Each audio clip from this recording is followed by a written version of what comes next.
આજે વડ સાવિત્રી વ્રત નિમિત્તે સુરતમાં શ્રદ્ધા અને આસ્થાનો માહોલ જોવા મળ્યો હતો। અખંડ સૌભાગ્ય અને પતિના દીર્ઘાયુષ્યની કામના સાથે પરિણીત મહિલાઓએ કતારગામ ખાતે આવેલ કંતારેશ્વર મહાદેવ મંદિર બહાર વડના વૃક્ષનું વિધિવત પૂજન કરી વ્રત રાખ્યું હતું। સુરતમાં આજે વડ સાવિત્રી વ્રતની ભક્તિપૂર્ણ ઉજવણી કરાઈ હતી। વહેલી સવારથી જ કતારગામ સ્થિત કંતારેશ્વર મહાદેવ મંદિર બહાર આવેલા વડના વૃક્ષ પાસે પરિણીત મહિલાઓની લાંબી કતારો જોવા મળી હતી। મહિલાઓએ નિર્જળા તેમજ ફળાહાર ઉપવાસ રાખી પતિના દીર્ઘાયુષ્ય સુખ સમૃદ્ધિ અને અખંડ સૌભાગ્યની પ્રાર્થના કરી હતી। પરંપરાગત વસ્ત્રોમાં સજ્જ મહિલાઓએ વડના વૃક્ષની પરિક્રમા કરી દોરો બાંધી વિધિવત પૂજન કર્યું હતું અને સાવિત્રી સત્યવાનની કથા સાંભળી ધાર્મિક વિધિઓ પૂર્ણ કરી હતી।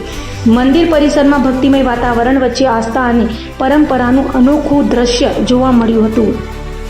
મારું નામ નરેન્દ્ર કુમાર લાભશંકર દવે, ભરતનાથ મહાદેવ મંદિરના મહંત, એના દીકરાના દીકરા 6 પેઢીથી અમારું ચાલ્યું આવે છે અને કંતારેશ્વર મંદિરની બાજુમાં લાભુ દાદાનો વડ આવેલો છે।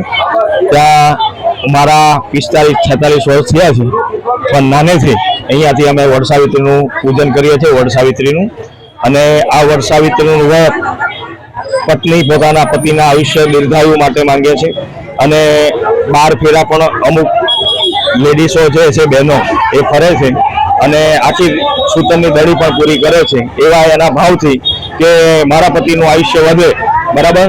પણ સાવિત્રી હતી, એના પતિ હતા સત્યવાન, એને યમરાજા લઈ ગયા હતા, પણ યમ પાસમાંથી સાવિત્રીએ પોતાના પતિને છોડાવી દીધેલો હતો। એ આ સતી સાવિત્રીનું વ્રત છે। આ વ્રત કરવાથી પતિ પત્નીમાં સુખ સાંપત્ય જીવનમાં, એના દાંપત્ય જીવનમાં સુખ સંપત્તિ વૈભવ સંતતિ પુત્ર ધન પ્રાપ્તિ સમૃદ્ધિ થાય છે, ઘરમાં સુખ શાંતિ રહી છે।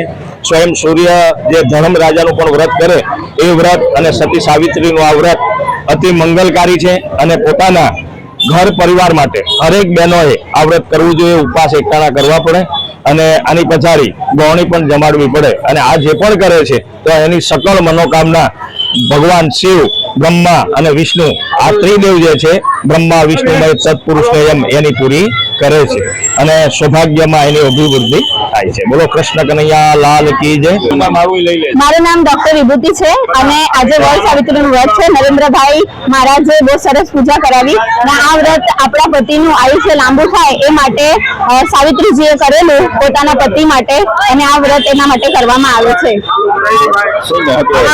આ વ્રતનું મહત્વ એ છે કે સાવિત્રીજી હતા, એમના પતિનું આયુષ્ય ઘણું નાનું હતું, તો યમરાજ પાસે પોતાના પતિનો આયુષ્ય લાંબુ થાય અને પોતાના પતિની ફરીથી પ્રાપ્તિ થાય એ માટે એમને ઘણી મહેનત કરી અને ઘણી પૂજા યાચના કરી યમરાજ પાસે અને પછી એમને એમના ફરીથી પતિની પ્રાપ્તિ થઈ। આજના દિવસે અમે છે ને તે એક જ ફળ ખાઈને ઉપવાસ કરીએ છીએ। સવારે પતિનું પૂજન, ભગવાનનું પૂજન આ કરીએ છીએ અને પછી એક જ ફળ ખાવાનું હોય છે અને પાણી પી શકાય છે અને આ રીતે અમે ઉપવાસ કરીએ છીએ કાલ સવાર સુધી।